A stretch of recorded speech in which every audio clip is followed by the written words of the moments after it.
ఓం శ్రీ గురుభ్యో నమః. సెప్టెంబర్ మాసంలో ద్వాదశ రాశుల యొక్క ఫలితాలు ఏ విధంగా ఉందో తెలుసుకుందాం. ముందుగా తెలుసుకునే ముందు ఏ ఏ గ్రహాలు ఏ రాశుల్లో ఉన్నాయో ముందుగా తెలుసుకుందాం.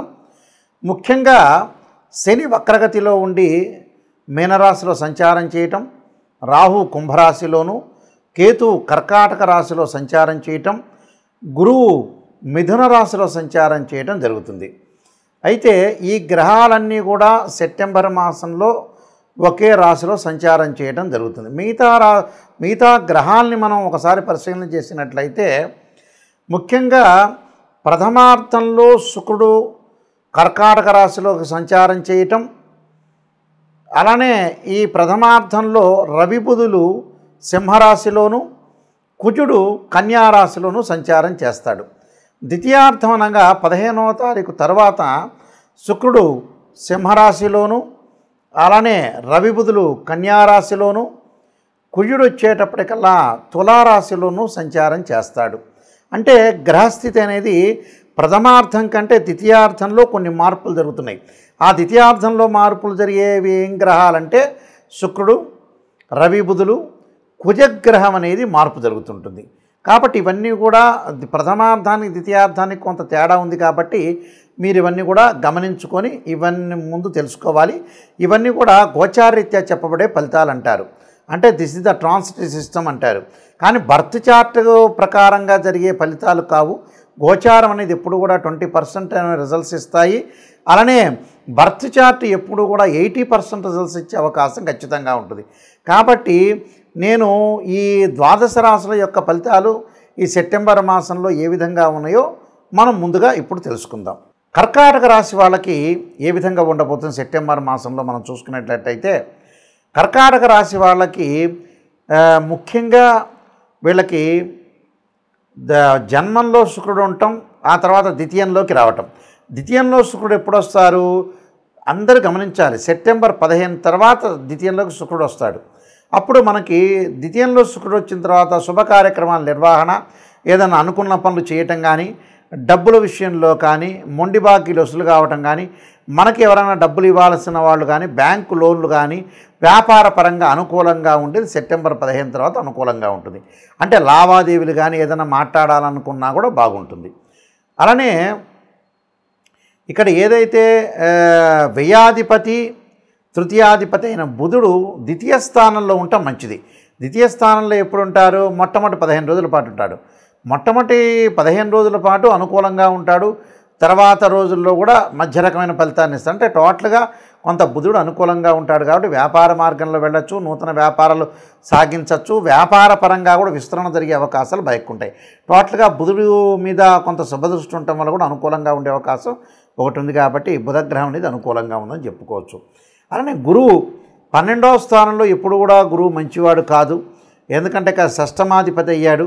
ఈ షష్టమాధిపతి గురువు వ్యయస్థానంలో ఉండటము, అలానే ఇక్కడ మీనరాశికి అధిపతి కూడా గురువు అయ్యాడు. కాబట్టి కొద్దిగా జాగ్రత్త వహించాలి. ఏదైనా సరే డబ్బులకు మితంగా వాడాలి, పొదుపు చేసుకోవాలి. అయితే డబ్బులు ఇంక్రీజ్ అవుతాయి, ఫైనాన్షియల్ పరంగా ఇంక్రీజ్ అయ్యే అవకాశం అనేది ఖచ్చితంగా ఉంది. కానీ దానికి తగ్గట్టుగా వాళ్ళకి డిక్రీజ్ అయ్యే అవకాశం ఉంది.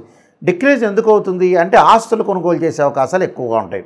అంటే ఏదైతే చతుర్థ స్థానంలో వీళ్ళకి వచ్చేటప్పటికల్లా తృతీయ చతుర్థాల్లో కుజుడున్నాడో సంచరిస్తున్నాడో ఆస్తులు కొనుగోలు చేయడం అవకాశాలు ఎక్కువగా ఉంటాయి. అంటే డబ్బును కన్వర్ట్ చేసి ఎసెట్స్ రూపంలో మారిపోయే అవకాశాలు బాగా ఎక్కువగా ఉంటాయి. కాబట్టి ఎసెట్స్ రూపంలో మారటం కూడా, స్థిరాస్తి రూపంలో మారటం కూడా చాలా మంచిదే. కాబట్టి అవన్నీ కూడా అనుకూలంగా ఉన్నట్టుగానే మనం భావించుకోవాలి. అలానే ముఖ్యంగా శని యొక్క ప్రభావం ఏ విధంగా ఉండబోతుంది అని చూసుకునేటట్టయితే, భాగ్యస్థానంలో ఉన్న శని 9వ స్థానంలో శని వక్రస్థితిలో ఉండటం వల్ల ఆరోగ్యపరంగా ఇబ్బందులు కలుగుతాయి. అంటే వాహన ప్రమాదాల విషయంలో కానీ, దీర్ఘకాలిక వ్యాధులు ఉన్న వాళ్ళు కానీ కొద్దిగా అప్రమత్తంగా ఉండాలి. ఏదైతే నేను నెగిటివ్ చెబుతున్నానో ఆ నెగిటివ్ నిజంగా పాటించండి. గురువుగారు నాయకంటి గారు మాకంత పాజిటివ్ చెప్పలేదని భావించొద్దండి. కొన్ని పాజిటివ్ రిజల్ట్స్ వస్తాయి, కొన్ని నెగిటివ్ రిజల్ట్స్ వస్తాయి. లైఫ్లో మనం ఎదగాలి అని అంటే ఖచ్చితంగా నెగిటివ్ని తీసుకోవాల్సిందే. నెగిటివ్ని తీసుకొని మనం పాజిటివ్ చేసుకోవాలి. శ్రీయ లోపం పెరుగుట పెద్ద విద్య, లోపం ఎరిగిన వాడే పూర్ణుడవుతాట. అందువల్ల ఆరోగ్యపరంగా ఇబ్బందులు కలగకుండా ఎవరితోడు ఆర్గ్యుమెంట్ చేయకుండా ఉండండి. మీకు మంచి ఫలితాలు జరిగే అవకాశాలు ఉంటాయి. కొన్ని రెమెడీస్ అనేవి నేను చెప్పబోతున్నాను. ఆ రెమెడీస్ మీరు పాటించండి, మీకు మంచి జరిగే అవకాశాలు ఖచ్చితంగా ఉంటాయి. సెప్టెంబర్ మాసంలో ఈ రాశి వాళ్ళు ప్రత్యేకంగా ముఖ్యంగా గమనించాల్సిన విషయాలు ఏంటంటే, మనం ఎలాంటి రెమెడీస్ చేసుకోవాలి, ఎలాంటి రెమెడీస్ చేసుకోవటం వల్ల మన లైఫ్ని మనం ఓవర్కమ్ చేసుకునే అవకాశం అనేది ఖచ్చితంగా ఉంటుందో మనం తెలుసుకోవాలి. దానిలో ముఖ్యంగా ఉద్యోగపరంగా ఎవరికైనా సరే ఇబ్బందులు కలుగుతున్న వ్యక్తులకు కానీ, ఉద్యోగపరంగా ఆటంకాలు కలుగుతున్న వాళ్ళు కానీ, ప్రమోషన్లో రాని వ్యక్తులు కానీ తప్పకుండా గణపతి యొక్క ఆరాధన చేయాలి. గణపతిని గరికతో ఆరాధన చేయటం, గకార అష్టోత్తరంతో ఆరాధన చేయటం, వీలైతే గణపతి గాయత్రి మంత్రాలు ఉంటాయి, ఆ గాయత్రి మంత్రాన్ని బుధవారం రోజున కానీ హస్తానక్షత్రం రోజు కానీ చదువుకోవటం వల్ల ఉద్యోగం అనేది అనుకూలంగా ఉండే అవకాశాలు ఉంటాయి. అంటే ప్రైవేట్ ఆర్ గవర్నమెంట్ సెక్టార్లో ఎవరైతే పనిచేస్తారో ఉద్యోగం రావాలనుకుంటున్న వాళ్ళు, ఉద్యోగపరంగా ఇబ్బందులు కలగకూడదు అనే వ్యక్తులందరూ కూడా విఘ్నం లేకుండా ఉండాలంటే విఘ్నేశ్వరుడు యొక్క ఆరాధన చేయాలి. అలానే వివాహం కావట్లేదు, నాకు ఆలస్యం జరుగుతుంది, వివాహపరంగా ఇబ్బందులు కలుగుతున్నాయి అనే వ్యక్తులు ఖచ్చితంగా అమ్మవారి యొక్క ఆరాధన చేయాలి. అంటే కాత్యాయనాయుధ్యే కన్యాకుమార ధీమహే తన్నో దుర్గి ప్రచోదయాత్ అనే మంత్రాన్ని శుక్రవారం రోజున మనం ఏదైతే అమ్మవారి యొక్క ఆరాధన చేయాలి. వీలైతే మీరు జాతకాన్ని చూపించుకొని కూడా అబ్బాయిలు కన్యాపాస్పదాస్ రుద్రాభిషేకాన్ని, అమ్మాయిలు వచ్చేటప్పటికల్లా వరపాస్పదాస్ రుద్రాభిషేకం, అఘోర గౌరీపాస్పదాస్ రుద్రాభిషేకం చేయటం వల్ల చాలా మంచి జరిగే అవకాశాలు ఖచ్చితంగా ఉంటాయి. అలానే ఆరోగ్యపరంగా నాకు ఇబ్బందులు కలుగుతున్నాయి గురువుగారు అన్న వ్యక్తులు తప్పకుండా వీళ్ళు చేయాల్సింది ఏంటంటే నువ్వుల నూనెతో శివుడికి అభిషేకం చేయాలి. ఇది ప్రాచీనంగా చెప్పబడింది. ఇది చాలామంది కూడా ఆలోచన చేస్తారు, నువ్వుల నూనెతో శివుడికి అభిషేకం చేయటం ఏందని. పురాతన కాలంలో మన శాస్త్రంలోని చెప్పబడింది. అది కేవలం శనికి సంబంధించిన శనీశ్వరుడికి సంబంధించిందే కాదు. అలానే నువ్వుల నూనెతో ఎప్పుడైతే శివుడికి అభిషేకం చేస్తాం ఆయు ప్రమాణం పెరుగుతుందో శాస్త్రం చెప్పబడింది. అలానే మిగతా కొన్ని కోర్టు సమస్యలు ఉంటాయి. కొంతమందికి కోర్టు అన్నదమ్ముల మధ్యలో డిస్ప్యూట్స్ ఉండే వ్యక్తులు ఖచ్చితంగా సుబ్రహ్మణ్య స్వామి యొక్క ఆరాధన చేయాలి. 2 జంట సర్పాలను దానం చేయటం ఒకటి, దాని తర్వాత తత్పురుషాయ విద్యే మహాసేనాయ ధీమే తన్నో షణ్ముఖ ప్రచోదయాత్ అనే మంత్రాన్ని చదవటం వల్ల కూడా చాలా మంచి జరిగే అవకాశాలు ఖచ్చితంగా ఉంటాయి. అలానే మిగతా కొన్ని సమస్యలు ఉంటాయి చాలామందికి కూడా రకరకాలు, అంటే వివాహము, ఉద్యోగము, అలానే ఫైనాన్షియల్ పరంగా ఉండే సమస్యలు కూడా ఉంటాయి. ఈ ఫైనాన్షియల్ పరంగా ఉండే సమస్యలు కూడా వాళ్ళకు కూడా గురువు యొక్క ఆరాధన చేయమంటారు. అంటే దత్తాత్రేయ స్వామి యొక్క పారాయణం కానీ, దత్త కవచం కానీ, లేకపోతే ఓం యక్షాయ కుబేరాయ వైశ్రవణాయ ధనధాన్యాధిపతే ధనం ధాన్యం సమృద్ధిమే దేహిమే స్వాహ దేహిమే దాపై స్వాహ అనే మంత్రాన్ని చదువుకోవాలంటారు. అంటే కుబేరుడు యొక్క మంత్రం అంటారు. ఓం యక్షాయ కుబేరాయ వైశ్రవణాయ ధనధాన్యాధిపతే ధనం ధాన్యం సమృద్ధిమే దేహిమే దాపై స్వాహ అనే మంత్రాన్ని గురువారం రోజున ప్రతిరోజు కూడా 11 సార్లు, అంటే ప్రాతకాలం చదవచ్చు, లేకపోతే వీలైతే ఆఫీసులకు వెళ్ళి సాయంకాలం కూడా చదవచ్చు. అంటే ఇవన్నీ కూడా మనం ఆటంకాలు, కష్టాలు, ఆరోగ్యపరంగా ఇబ్బందులు ఉన్న వ్యక్తులు కూడా శరీరే జర్జరీభూతే వ్యాధిగ్రస్తే కళేబ్రే ఔషధం జాహ్నవీతోయం వైద్యో నారాయణ హరి అనే మంత్రాన్ని కూడా చదువుకోవచ్చు. అందులో రియల్ ఎస్టేట్ వ్యాపారులు కానీ, అలానే అగ్రికల్చర్ సంబంధించిన వాళ్ళు కానీ, ఇలాంటి వాళ్ళు కూడా అంగారకుడి యొక్క ఆరాధన చేయటం, అలానే కందులు దానం చేయటం వల్ల చాలా మంచి జరిగే అవకాశాలు ఇలాంటివన్నీ ఉన్నాయి.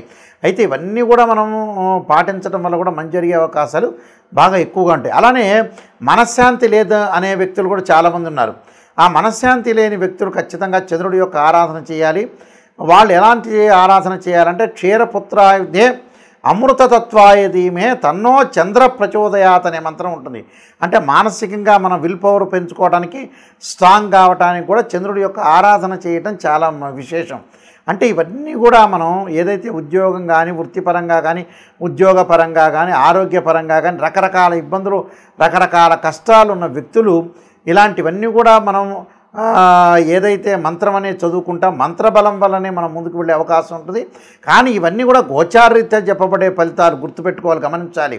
అయ్యో గురువుగారు నాకు ఈ నెలలో జరగట్లేదని చెప్పేవాళ్ళు కూడా చాలామంది ఉంటారు. అది కాదు, ఎప్పుడు కూడా గోచారం అనేది 20% మాత్రం సపోర్ట్. అంటే సహజంగా ఏం చెప్తారు, ఎంత కృషి చేసినా ఆవగింజంత అదృష్టం ఉండాలంటారు. మనం కృషి చేసినా అదృష్టం కూడా కావాలి. ఆ అదృష్టానికి ఏమిటంటే గోచారం తోడ్పడుతుంది.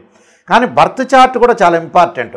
ఈ బర్త్ చార్ట్ని చూసి కూడా ఆ ద్వాదశ భావాల్లో ఏ గ్రహాలు ఉన్నాయి, వారి యొక్క లగ్నం ఏంటి, ఈ ద్వాదశ భావాధిపతులు ఏంది, రాస్యాధిపతులు ఏంది, ఆయా రాశుల్లో ఏ గ్రహాలు ఉన్నాయి, ఏ దృష్టి ఉంది అని 16 లగ్న కుండల్ని మనం అనాలిసిస్ చేయాలి. కేవలం రాశిచక్రమే కాదు, మ్యాథమెటికల్ క్యాల్కులేషన్లో రాశిచక్రము, భావచక్రము, నవాంశము, ద్రేకాణము, హోర, దశమాంశము, షోడశాంశ చక్రాలు 16 డీ చార్ట్స్ అనేవి ఉంటాయి. ఆ డీ చార్ట్స్ ప్రస్తుతం దశ ఏంది, అంతర్దశ ఏంది, ఏ లగ్నానికి ఏ దశలు యోగిస్తాయి, అసలు ఏ గ్రహాలు ఏ నక్షత్రాల్లో ఉన్నాయి అనేది కూడా మనం అనాలిసిస్ చేయాలి.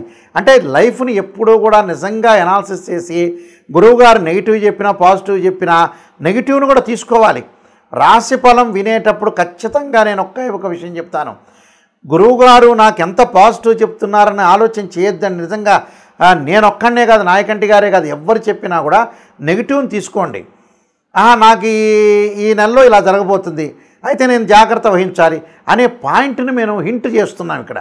అందువల్ల ఖచ్చితంగా మీరు గుర్తుపెట్టుకోండి, ఖచ్చితంగా గుర్తుపెట్టుకొని ఈ రోడ్డు బాగాలేదు, వేరే రోడ్డుకి వెళ్ళాలి అనే ఆలోచనలు చేసి ముందుకు వెళ్ళండి. నెగిటివ్ని మనం పాజిటివ్ చేసుకోవటం ఎలా అనేది ఆలోచన చేయండి. వీళ్ళందరికీ కూడా, మీ అందరికీ కూడా ఆ పరమేశ్వరుడు యొక్క కరుణాకటాక్షం ఉండాలని ఆశిస్తూ సర్వే జనా సుఖినో భవంతు.